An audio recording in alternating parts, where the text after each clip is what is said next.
S ಗಂಗಕ್ಕ ಆಗಿರ್ಬಹುದು ಅಥವಾ ಅಂಕುಡುಂಕ ಆಗಿರ್ಬಹುದು, ಬಿಡ ಮರ ಇವ್ರನ್ನ ರಿಜೆಕ್ಟ್ ಮಾಡ್ಬಿಟ್ಟಿದ್ರೆ, ಮನೆ ಹೊರಟೋಗ್ಬಿಟ್ಟಿದ್ರೆ ಹಾಗೆ ಹೇಗೆ ಅಂತ ತುಂಬಾ ಜನ ಹೇಳ್ತಾ ಇದ್ರು. ಅದು ಸುಳ್ಳು ಅನ್ನೋದನ್ನ ಆಕ್ಚುಲಿ ಇವತ್ತು ನಾನು ಪ್ರೂವ್ ಮಾಡ್ತೀನಿ. ಆಕ್ಚುಲಿ ಇಲ್ಲೊಬ್ಬ ವ್ಯಕ್ತಿ ಕಾಣಿಸ್ತಾ ಇದ್ರೆ ನೀವು ನೋಡ್ತಾ ಇರಬಹುದು.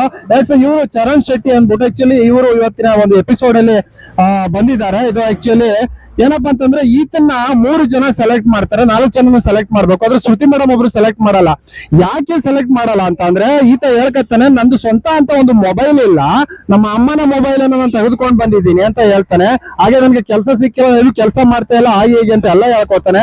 ಹಾಗಾಗಿ ನಮ್ಮ ಶ್ರುತಿ ಮೇಡಮ್ ಇವನ್ಗೆ ಓಕೆ ಇವನು ಏನೋ ಸೋಂಬೇರಿ ಹಾಗೆ ಹೀಗೆ ಅನ್ಬಿಟ್ಟು ಇವನ್ ಬಗ್ಗೆ ಒಂದು ನೆಗೆಟಿವ್ ಅನ್ನ ತೆಗೆದುಕೊಳ್ತಾರೆ. ಹಾಗಾಗಿ ಆಲ್ಮೋಸ್ಟ್ ಇವನ್ಗೆ ರೆಡ್ ಬಟನ್ ಅನ್ನ ಒತ್ತಿ ಈತನ ತೆಗೆದಾಕುವಂತ ಒಂದು ಕೆಲಸವನ್ನ ಮಾಡ್ತಾರೆ.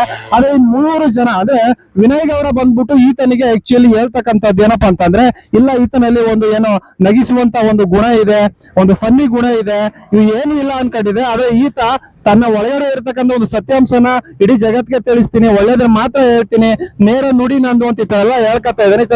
ಈತರ ಹತ್ರ ಏನೋ ಒಂದು ಇದೆ ಅಂದ್ಬಿಟ್ಟು ಆಕ್ಚುಲಿ ಆತನಿಗೆ ಗ್ರೀನ್ ಬಟನ್ ಅನ್ನ ಓದ್ತಾರೆ.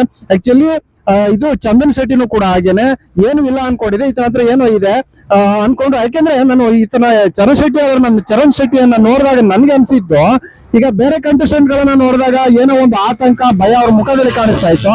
ಆದ್ರೆ ಈತನ ಮುಖದಲ್ಲಿ ನಮ್ಗೆ ಕಾಣಿಸಿದ್ದು ಏನಪ್ಪಾ ಅಂತಂದ್ರೆ ಒಂದು ಆರಾಮಾಗಿರ್ತಕ್ಕಂಥದ್ದು, ಒಂದು ನಗಿಸುವಂತ ಒಂದು ಗುಣ, ಇರೋದನ್ನ ಇದ್ದದಂಗೆ ಹೇಳ್ಕೊಳ್ಳುವಂತ ಒಂದು ಗುಣ ನಮ್ಗೆ ಚರಣ್ ಶೆಟ್ಟಿ ಅವ್ರ ಹತ್ರ ಕಾಣಿಸ್ತು. ಎಸ್ ಚಂದನ್ ಶೆಟ್ಟಿ ಕೂಡ ಇವ್ರಿಗೆ ಗ್ರೀನ್ ಅನ್ನ ಒತ್ತಾರೆ, ಸಂಗೀತ ಅವರು ಕೂಡ ಗ್ರೀನ್ ಅನ್ನ ಒತ್ತಾರೆ.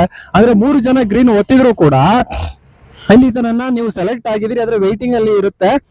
ಮುಂದಿನ ಸಾರಿ ಇನ್ನೊಂದು ರೌಂಡ್ಗೆ ನೀವು ಸೆಲೆಕ್ಟ್ ಆಗಿದ್ರಿ, ಅಲ್ಲೂ ಕೂಡ ಆಟವನ್ನ ಆಡ್ಬೇಕಾಗತ್ತೆ ಅಂತ ಈ ರೀತಿ ಹೇಳ್ತಾರೆ. ಅಂದ್ರೆ 3 ಮತ್ತೆ 4 ಆಲ್ಮೋಸ್ಟ್ ಸೆಲೆಕ್ಟ್, 2 ಯಾರಿಗೆ ಬರುತ್ತೋ ಅವರು ವೈಟಿಂಗ್ ಅಲ್ಲಿ ಇರ್ತಾರೆ.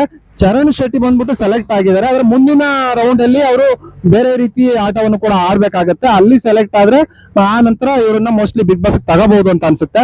ಆಲ್ಮೋಸ್ಟ್ ಈ ಚರಣ್ ಅವರನ್ನ ಸೆಲೆಕ್ಟ್ ಅಂದ್ರೆ ಈಗ ಸೆಲೆಕ್ಟ್ ಆಗಿದ್ದಾರೆ, ನೆಕ್ಸ್ಟ್ ಸಾರಿನೂ ಸೆಲೆಕ್ಟ್ ಆಗ್ತಾರೆ ಅಂತ ಅನ್ಸುತ್ತೆ. ಯಾಕೆ ಅಂತ ಅಂದ್ರೆ ಇವರಿಗೆ ಈಗ ನಿರಂಜನ್ ದೇಶಪಾಂಡೆ ಅವರು, ನೀನು ಕಿಚ್ಚ ಸುದೀಪ್ ಅವ್ರ ಹತ್ರ ಹೋದ್ರೆ ಆಕ್ಚುಲಿ ಗ್ಯಾರಂಟಿ ನಿನ್ಗೆ ಹಂಗೆ ಹಿಂಗೆ ವಾರದ ಕಥೆಯಲ್ಲಿ ನೀನೇರ ಹೋಗ್ಬಿಟ್ರೆ ಹಾಗೆ ಹೀಗೆ ಅಂತೆಲ್ಲ ರೇಗಿಸ್ತಾ ಇದ್ರು. ಆಲ್ಮೋಸ್ಟ್ ಹೋಗುವಂತ ಎಲ್ಲಾ ಚಾನ್ಸಸ್ ಇದೆ.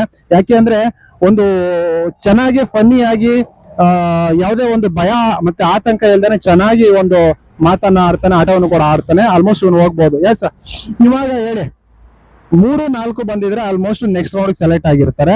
ಇದೇ ಒಬ್ಬ ನಮ್ಮ ಗಂಗಕ್ಕ ಆಗಿರ್ಬೋದು, ಅಂಕುಡುಂಕ ಆಗಿರ್ಬೋದು, ಇವರು 3-4 ಜನ ಓಕೆ ಮಾಡಿರ್ಬೋದು ಅಥವಾ ಇಬ್ರು ಓಕೆ ಮಾಡಿರ್ಬೋದು. ಇವರು ಕೂಡ ಒಂದು ವೇಟಿಂಗ್ ಲಿಸ್ಟ್ ಅಲ್ಲಿ ಇರಬಹುದು, ಮುಂದಿನ ರೌಂಡ್ ಸೆಲೆಕ್ಟ್ ಆಗಿರ್ಬೋದು. ಹಾಗಾಗಿ ಅವರು ಅವರ ಒಂದು ಅಕೌಂಟ್ ನಲ್ಲಿ ಯಾವುದೇ ವಿಡಿಯೋಗಳನ್ನ ಮಾಡ್ತಾ ಇಲ್ಲ. ಓಕೆನಾ, ಅವರು ಆ ರೀತಿ ಇರೋದ್ರಿಂದ ಒಂದ್ ವೇಳೆ ಸೆಲೆಕ್ಟ್ ಆಗಿರ್ಲಿಲ್ಲ, ಒಬ್ರು ಸೆಲೆಕ್ಟ್ ಕಬಾಬ್ ಮಂಜನ್ಗೆ ಈಗ ಯಾರು ಗ್ರೀನ್ ಓದ್ತಿಲ್ವಲ್ಲ, ಆ ರೀತಿ ಸೆಲೆಕ್ಟ್ ಆಗದೆ ಇದ್ರೆ ಪಕ್ಕ ವಿಡಿಯೋ ಮಾಡಿ ಇದುವರೆಗೂ ಬಿಟ್ಬಿಟ್ಟಿರೋರು, ಏನ್ ಹಾಕೊಂಡು ರುಬ್ಬಿಟ್ಟಿರೋರು ಬಿಗ್ ಬಾಸ್ ನ. ಎಸ್ ಇವಾಗ ಅನಿಸ್ತೈತೆ ಅವರು ನೆಕ್ಸ್ಟ್ ರೌಂಡ್ ಗೆ ಸೆಲೆಕ್ಟ್ ಆಗಿದ್ದಾರೆ ಅಂತ.